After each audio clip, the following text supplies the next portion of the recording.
إن الحمد لله الصلاة على رسول الله أما بعد حبس النفس على الطاعة وعن المعصية وعند المصيبة নিজের নফসকে আল্লাহর আনুগত্যে অটল রাখা ও গুনাহ থেকে বিরত রাখা এবং বিপদে ধৈর্য ধারণ করা কোরআন মাজিদে আল্লাহ রাব্বুল আলামিন ইরশাদ করেন ওয়াবাশশিরিস সাবিরিন আল্লাযীনা ইযা আসাবাতহুম মুসিবা ক্বালু ইন্না লিল্লাহি ওয়া ইন্না ইলাইহি রাজিউন এবং তুমি শুভ সংবাদ দাও ধৈর্যশীলগণকে যারা তাদের উপর বিপদ আপতিত হলে বলে আমরা তো আল্লাহরই এবং নিশ্চিতভাবে তার দিকে প্রত্যাবর্তনকারী।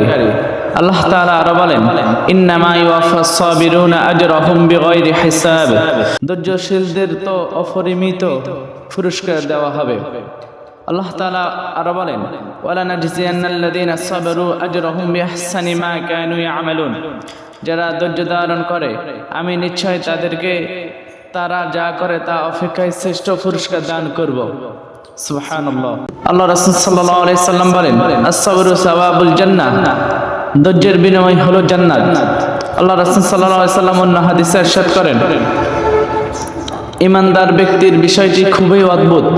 বস্তুত ইমানদারের প্রতিটি কাজই তার জন্য মঙ্গলময়, আর তা একমাত্র মুমিনদেরই বৈশিষ্ট্য।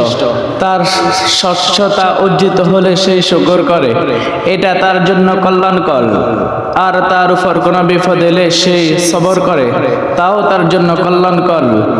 পরিশেষে বলতে চাই বর্তমানে ব্যক্তি, সমাজ, রাষ্ট্র ও আন্তর্জাতিক পর্যায়ে ধৈর্যের চর্চা করা এবং ধৈর্যের উপর অটল থাকার প্রয়োজনীয়তা অতীতের যে কোনো সময় সে অনেক বেশি।